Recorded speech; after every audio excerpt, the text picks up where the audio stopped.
Okay, आता increase पण पाहिलं आपण, डबल क्रोशे पण पाहिले, हाफ डबल क्रोशे पण पाहिले, आणखीन बॉबल स्टिच पण पाहिले. तर शेप जेव्हा आपण कमी करतो, आता इथे नेकला, तर आता इथं आपल्याला नेकची वगैरे आकार द्यायचा असेल किंवा नेक डिझाईन करायची असेल किंवा साईज कमी करायची असेल तर डिक्रीज स्टिच असतो, डिक्रीज म्हणतात त्याला, कमी करतोय आपण. म्हणजे 2 स्टिचचा एकच स्टिच बनवायची आपल्याला. इथे आपल्याला तर 2 स्टिच दिसत आहेत, तर दोन्ही पद्धतीने बनवता येतो. एक म्हणजे आपल्याला इथे स्टिच दिसते आणि 2 थ्रेड दिसतात, इकडे एक पाठीमागे एक आणि फ्रंटला एक, इथे पाठीमागे एक आणि फ्रंटला एक. तर ह्या 2 स्टिचचा मिळून आपल्याला एक स्टिच बनवायची नेक्स्ट राऊंडसाठी. आपल्याला काय करायचं, जी फ्रंटला आहे ना त्यामध्ये आपल्याला हुक इन्सर्ट करायचं आहे. त्यानंतर सेकंड जो आहे त्यामध्ये पण आपल्याला फ्रंटला जो लूप आहे त्यामध्येच इन्सर्ट करायचा आहे हुक. त्यानंतर आपल्याला हुकवरून हा जो थ्रेड आहे तो आपल्याला पुल करायचा आहे.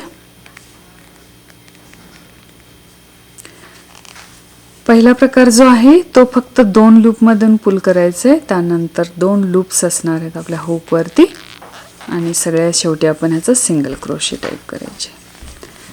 तर इथे जी स्टिच तयार होते ती फक्त एक तयार होते. ही ह्या 2 स्टिचेस पासून आपण एक स्टिच तयार केली, त्याला डिक्रीज म्हणतात, म्हणजे आपण कमी करतोय. दुसरा प्रकार जो आहे तो ह्या 2 स्टिच आहेत, तर आपल्याला हुक स्टिच फ्रंट लूपमधनं इन्सर्ट करायचं आहे हुक.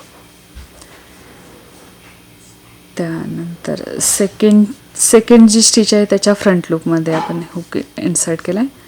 त्यानंतर आपला यार्न जो आहे तो आपला ह्या 2 प्लस जो हुकवरती पहिला लूप आहे त्या थ्रू पण पुल करायचं आहे.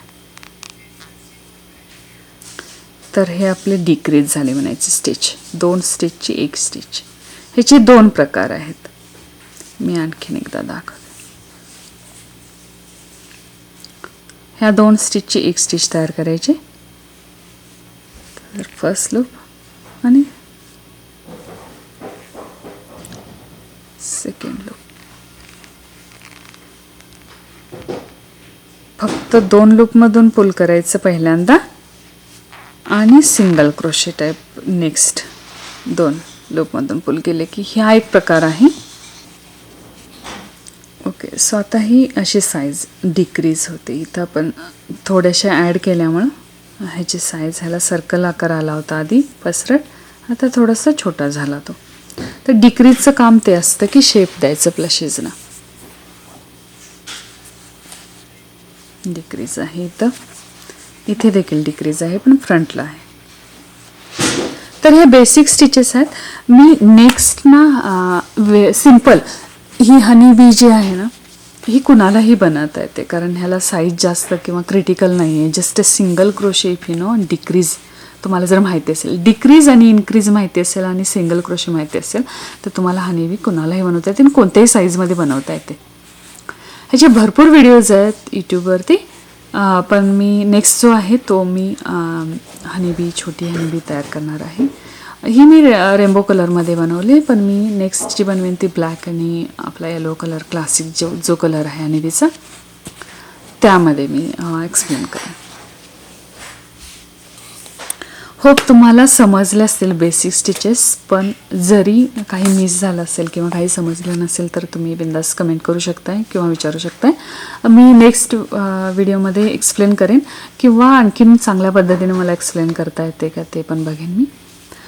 तर या अशा पद्धतीनं हे मी खूप एन्जॉय करते सध्या, कारण एकतर इथे विंटर सुरू आहे US आणि घरी हे मस्त वाटतं थोडंसं प्लशेस वगैरे बनवायला आणि बऱ्यापैकी रिस्पॉन्स आहे ह्या प्लशेससाठी वगैरे. Etsyवरती माझं शॉप वगैरे आहे, मी ते नंतर एक्सप्लेन करेनच माझा बिझनेस मी कसं सुरू केलं किंवा काय करते सध्या वगैरे. पण जस्ट फर्स्ट व्हिडिओ म्हटलं की ह्या बेसिक स्टिचेस वगैरे थोडेसे एक्सप्लेन करू. होपफुली समजले असतील. तर आपण भेटू नेक्स्ट.